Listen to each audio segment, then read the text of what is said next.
Olá a todos os professores, o nosso grupo é composto pelos integrantes na tela. Falando sobre a introdução, fizemos uma contextualização histórica do século VII a.C., é marcado principalmente pela monetarização da economia. Foi aí que surgiu os primeiros índices do que hoje conhecemos como inflação. Posteriormente, fazemos uma retomada histórica para o cenário brasileiro, principalmente a partir de 1994, com a implementação do Plano Real, e adiante discutiremos as questões com as matérias solicitadas para o projeto integrador.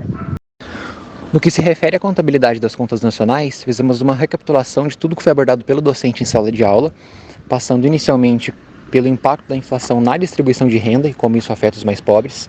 Falamos sobre o Banco Central do Brasil, sobre o Conselho Monetário Nacional, regime de metas de inflação, dentre outros, dando um destaque principalmente para a atuação do Banco Central do Brasil e como a inflação impacta a balança de pagamentos brasileira, onde a exportação é muito desvalorizada em decorrência do encarecimento da moeda local e, portanto, a balança comercial tende a ser mais deficitária pelo aumento das importações.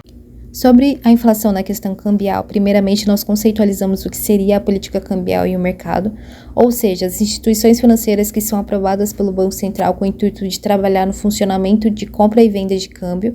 Além disso, fizemos uma síntese dos 3 tipos de regimes cambiais, seriam elas o fixo, o flutuante e o flutuante sujo. A partir dessa síntese, podemos descrever o tipo de regime cambial que foi adotado no Brasil e de que forma ela impacta dentro da inflação. Para isso, o Banco Central ele tem um papel fundamental, pois ele intervém dentro do mercado cambial a partir do instrumento de compra e venda de moedas com o intuito de desacelerar a inflação e, inclusive, estabelecer uma certa flexibilidade em questão de preços domésticos. De forma mais geral, a gente pode definir a inflação como uma taxa de crescimento generalizada dos preços num período contínuo, e o Banco Central do Brasil ainda acrescenta a implicação da diminuição do poder de compra, ou seja, o preço ele tem que subir num determinado período de tempo sem parar. De qualquer forma, tem várias vertentes de explicação para a causa da inflação. No que a gente usou aqui para o trabalho foi uma visão mais monetarista mesmo. Ou seja, tem que emitir a moeda como principal solução para a inflação. De qualquer forma, ainda é possível tipificar a inflação e a gente abordou 3 causas, que é a inflação da demanda, que é quando há um excesso da demanda agregada em relação à oferta, a inflação de custos, que é um aumento dos salários ou insumos que diminui a oferta dos produtos, e por último a inercial, que é uma definição mais recente e que, segundo o economista Luiz Carlos Bresser, é o acúmulo de altas taxas de inflação que permaneciam estáveis por muitos anos. As altas taxas de inflação e de forma descontrolada são capazes de diminuir o investimento no país e, por consequência, gerar incertezas e crises. E no Brasil, uma das formas de controle é pela Selic. Nessa segunda parte, a gente deu um foco especial na relação da curva de Phillips com a inflação e a ética. A curva de Phillips é a teoria macroeconômica que demonstra a relação entre o desemprego e a inflação. Segundo a teoria, a inflação e a taxa de desemprego têm uma relação inversa. Quando temos índices menores de desemprego, temos aumentos de preços, e quando temos maior desemprego, temos deflação, sinalizando que os preços deviam cair para que as pessoas consigam voltar a consumir. A importância dessa relação pode ser notada devido a quase todos os bancos centrais pelo mundo hoje utilizarem e estudarem essa teoria, apesar de usar diferentes métricas.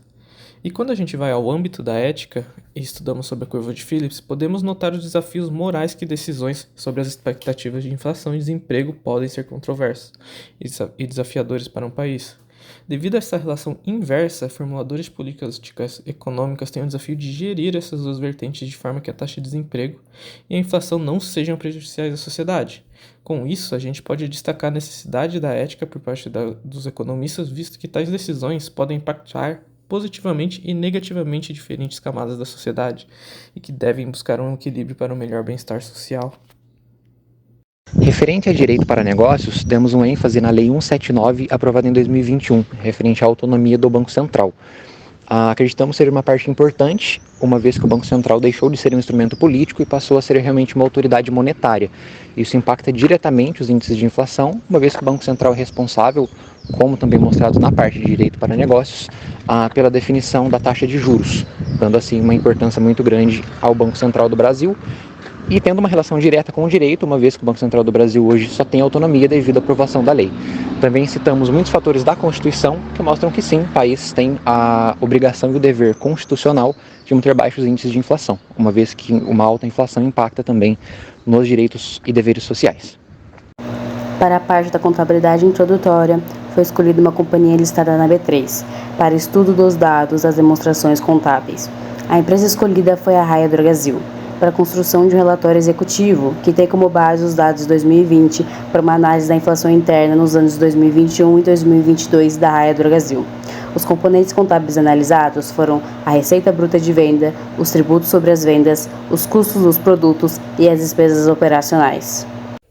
Quando falamos sobre a matéria de matemática financeira, o papel que ela teve nesse trabalho foi bem interessante, uma vez que ela deu a oportunidade da gente usar toda essa base de conhecimento que foi levantada até então em problemas práticos, do dia a dia e que a gente vai vir a exercer como economistas na vida real, de usar esse conhecimento que nós temos para resolver problemas de verdade.